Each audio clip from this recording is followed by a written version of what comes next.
The moment my husband walked into the house holding that winning lottery ticket, I knew my life would never be the same. His excitement was contagious, his joy so pure. Yet, as he celebrated the fortune that would change our lives forever, my heart sank with the weight of a decision I had already made. The truth is, I wasn't there for him. Not really.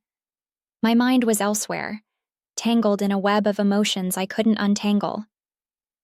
The day he became a millionaire, I was planning to leave him for another man. I can't say when it all started, but the cracks in our marriage had been growing for years. At first, it was small things, unspoken frustrations, the distance that crept into our conversations. Then it became harder to ignore. He was busy chasing dreams, working late, building a future. And me? I was lost, invisible, desperate for something I couldn't even name. That's when Ethan entered my life. He wasn't like my husband.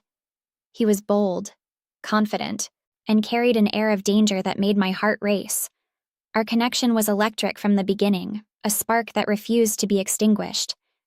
He listened to me in ways my husband hadn't in years. When Ethan looked at me, I felt like the woman I used to be. Vibrant, desired, alive. We met in secret, the thrill of it intoxicating. Each stolen moment felt like a rebellion against the monotony of my life. I knew it was wrong, but the temptation was too powerful to resist. Ethan made me feel like the center of the universe, and I couldn't get enough. Then, the day came. My husband was out buying a lottery ticket, something he did every week like clockwork. I didn't think much of it. I was preoccupied with packing my things, preparing to leave. Ethan was waiting for me, ready to whisk me away to a new life. The plan was simple. Once my husband came home, I would tell him the truth and walk out the door. But nothing could have prepared me for the moment he returned, clutching that ticket as if it were the key to our salvation. "We did it," he shouted, his face alight with pure joy. He held me close, tears streaming down his face, thanking me for standing by him through all the tough times. "This is our chance," he said. "We can finally live the life we always dreamed of." I felt like I couldn't breathe. Guilt crashed over me like a tidal wave, drowning out the euphoria of his words. How could I tell him I was leaving? How could I destroy his happiness on the best day of his life? But the truth couldn't stay hidden for long. That night, while he was celebrating with friends, I slipped away to meet Ethan. He was waiting at the edge of town, a suitcase in the back of his car and a devilish grin on his face. "You ready?" he asked, his voice filled with anticipation. I hesitated for the first time. The weight of my husband's joy, his trust, was crushing me.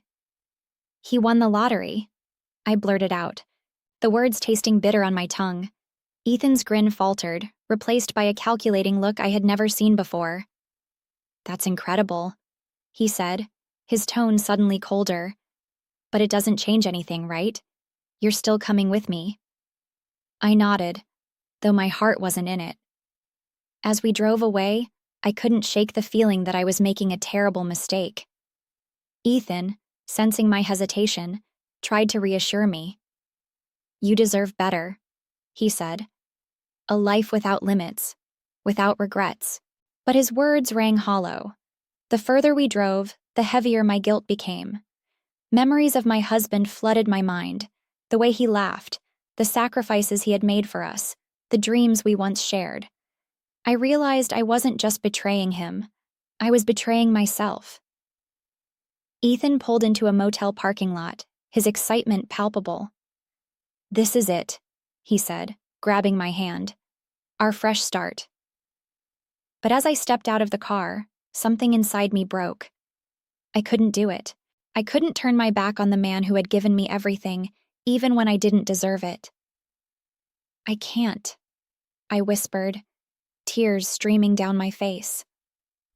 Ethan's expression darkened, his charm evaporating in an instant. "What do you mean you can't?" he demanded, his voice sharp and unforgiving. "You're the one who wanted this." "I thought I did," I said, my voice trembling. "But I can't run from my mistakes. I need to face them." Ethan's anger was palpable, but I didn't care. I turned and walked away, my heart pounding with fear and determination. The drive home felt endless, every mile filled with dread about what awaited me. When I walked through the door, my husband was sitting at the kitchen table, the lottery ticket still in his hand. He looked up, his eyes searching mine. "Where were you?" he asked, his voice steady but laced with suspicion. I took a deep breath, my hands shaking. "I have to tell you something," I said. And in that moment, I made the hardest decision of my life, to tell him the truth, no matter the cost. What followed was pain, anger, and tears. But it was also a turning point. For the first time in years, we were truly honest with each other. I don't know what the future holds, but I do know this. The day my husband won the lottery, I almost lost everything. And it taught me that no amount of money, no thrill of temptation, is worth the cost of losing yourself and the person who loves you unconditionally.